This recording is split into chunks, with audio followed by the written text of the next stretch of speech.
ഈ അച്ചാറിൻ്റെ ചെറിയൊരു കഷ്ണം മാത്രം മതിയാവും നമുക്ക് ചോറുണ്ണാൻ. അത്രയ്ക്ക് ടേസ്റ്റി ആയിട്ടുള്ള ഒരു അച്ചാറാണ്. ഈ അച്ചാർ തയ്യാറാക്കാനായി നല്ല മൂത്ത് വിളഞ്ഞ മാങ്ങ തന്നെ വേണം തിരഞ്ഞെടുക്കാൻ. ഇങ്ങനെ മുറിച്ചെടുത്ത ശേഷം നീളത്തിലുള്ള കഷ്ണങ്ങളായി കനം കുറച്ച് അരിഞ്ഞെടുക്കണം. നല്ല വെയിലത്ത് 2 മണിക്കൂർ വെച്ച ശേഷം എടുത്ത മാങ്ങയാണിത്. ഇനി നമുക്ക് ഈ മാങ്ങ നല്ലെണ്ണയിലൊന്ന് വറുത്തെടുക്കണം. ചൂടായ ഒരു പാനിലേക്ക് കുറച്ച് നല്ലെണ്ണ ഒഴിച്ചു കൊടുക്കുക. ഇതിലേക്ക് എരിവില്ലാത്ത കാശ്മീരി മുളക് അതിൻ്റെ ഞെടുപ്പ് മാറ്റിയ ശേഷം ഇട്ട് കൊടുത്ത് വറുത്തെടുക്കുക. ഇങ്ങനെ നല്ലെണ്ണയിൽ വറുത്ത് തരിതരിയായി പൊടിച്ചെടുക്കുന്നതാണ് കൂടുതൽ ടേസ്റ്റ് കിട്ടുന്നത്. ആ എണ്ണയിലേക്ക് 2-3 തണ്ട് കറിവേപ്പില കൂടി ഇട്ട് കൊടുത്ത് വറുത്തെടുക്കുക.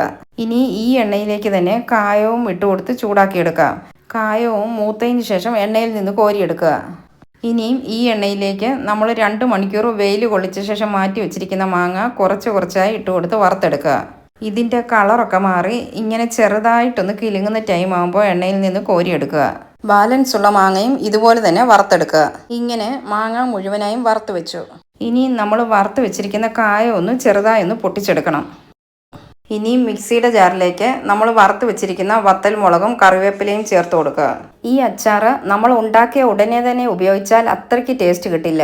കുറഞ്ഞതൊരു 2 ആഴ്ചയെങ്കിലും വെച്ചിട്ട് ഉപയോഗിക്കുമ്പോഴാണ് മസാലയൊക്കെ അതിൽ പിടിച്ചിട്ട് നല്ല സെറ്റായി കിട്ടുമ്പോൾ ഒരു അടിപൊളി ടേസ്റ്റ് തന്നെയാണ്. നല്ല ഫൈൻ പൗഡറായി പൊടിച്ചെടുക്കരുത്. ഇങ്ങനെ ചെറിയൊരു തരിതരിപ്പോട് കൂടി പൊടിക്കുമ്പോഴാണ് കൂടുതൽ ടേസ്റ്റ് കിട്ടുന്നത്.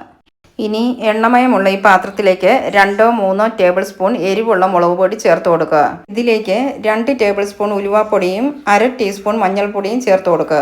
ഇനി സ്റ്റൗ ഓണാക്കിയ ശേഷം ഒരു ലോ ഫ്ലെയിമിൽ വെച്ച് ഈ പൊടികളെല്ലാം ഒന്ന് ചൂടാക്കിയെടുക്കുക. ഇതിൻ്റെ എല്ലാം പച്ചച്ചുവയൊന്ന് മാറിയ ശേഷം നമ്മൾ മിക്സിയിൽ പൊടിച്ച് വെച്ചിരിക്കുന്ന പൊടി ചേർത്ത് കൊടുക്കുക. ഇനി ഇതിലേക്ക് നമ്മൾ വറുത്ത് വെച്ചിരിക്കുന്ന മാങ്ങ ചേർത്ത് കൊടുക്കുക.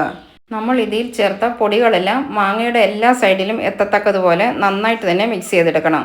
ഞാൻ 2 ടേബിൾ സ്പൂൺ ഉപ്പാണ് ചേർത്ത് കൊടുക്കുന്നത്. നമ്മൾ എടുക്കുന്ന മാങ്ങയുടെ പുളിക്കനുസരിച്ച് വേണം ഉപ്പും എരിവും എല്ലാം ചേർത്ത് കൊടുക്കാൻ. നമ്മൾ നേരത്തെ വറുത്തതിൻ്റെ മാറ്റി വെച്ചിരിക്കുന്ന നല്ലെണ്ണയിൽ നിന്ന് 3-4 ടേബിൾ സ്പൂൺ ചേർത്ത് കൊടുക്കുക. ലോ ഫ്ലെയിമിൽ വെച്ച് വളരെ സാവധാനം വേണം ഇതൊക്കെ ചെയ്തെടുക്കാൻ. ഇനി സ്റ്റൗ ഓഫ് ചെയ്യാം. നമ്മുടെ എണ്ണമാങ്ങ ഇവിടെ റെഡി ആയിട്ടുണ്ട്.